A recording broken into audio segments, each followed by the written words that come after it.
voice, this God, if you experience this beginning, as Rumi speaks about, that moment, that reality, that door opening, that Francis Assisi, when the door opened, I was on the inside, all that experiences that do not involve the flesh and blood of this body, because none of these experiences involve the body.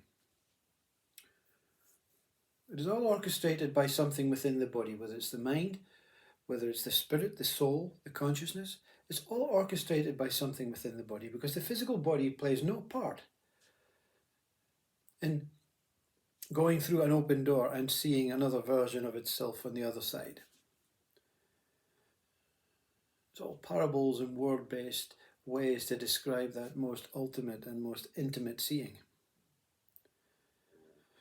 Whether you experience this intimate seeing or not, whether it brings many years of Sat Chit Ananda, whether it enriches the idea that you're non-dual, whether it makes you feel as if you are completely free and buoyant, whether it makes you feel as though you have enough wisdom to write a book, make some sort of movie out of it. The fact is, we share our experiences. We can share our physical experiences by actually participating with each other, watching each other's body move, dance, paint. But the experiences of the mind, the experiences that happen, there's no doubt they happen. There's absolutely no doubt that this is one whole experience just sifting its way into different, it's like the cake, the whole cake, yeah? The cake is sliced up into portions. That's the one portion of experiencing sex, one portion of experiencing running, one portion of experiencing thinking, one portion of experiencing traveling. So many portions of experiencing, but it's all the same experience. And what the speaker is saying, what you realize after this enlightenment, this awakening, transcends and fades, meaning the joy and the overwhelming bliss and the Sat Chit Ananda state and that incredible non-duality, that beautiful overwhelming I am everywhere like space.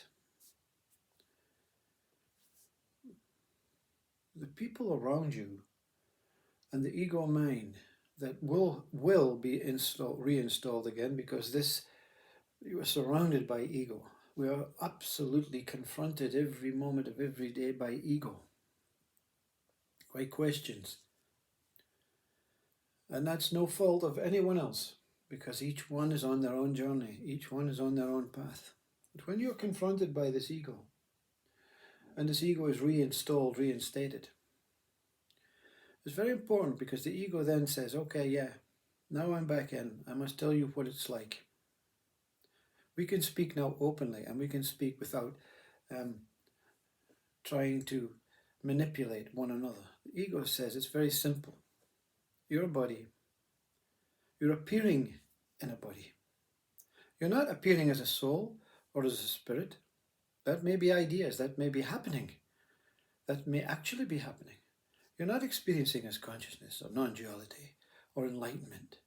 You're not appearing here as any of these states. You're appearing here as flesh and bone, this form. It matters not what you do in your life, what you inquire, where you inquire, how you inquire, who you think you are, who you want to be, where you are looking from, or where you think you're looking from, or what's going to go on when this body dies, and all, and religion and God and what's happening in the universe. All these things are ideas and concepts. The fact is, the only fact that you know is that you are this form, or you're appearing in this form, and this form is the only thing that matters.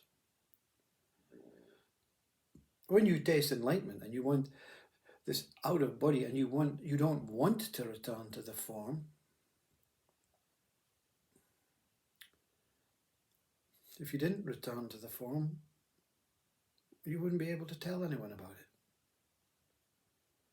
You see? every experience out of body, near death,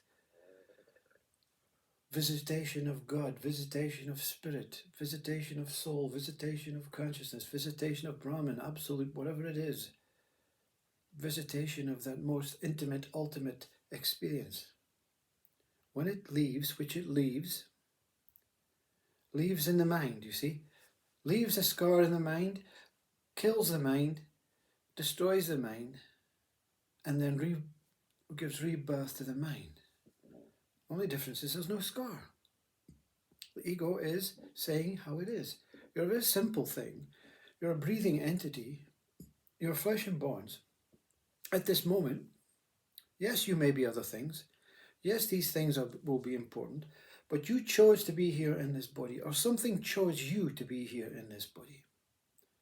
So you must make use of the body, not the mind. Not the mind. The mind will try and think its way out of other ways and improve things and think how it should be doing. Others should be doing this and others should be doing that. It's not thinking is the problem. The doer is the body. The body does things. It's important for the body to do things. It's important for the fingers to work, for the eyes to work, for the leg to work, for the penis to work, for the anus to work, for the toes to work. It's important for all these things to work, for the muscles and the limbs to operate and whatever.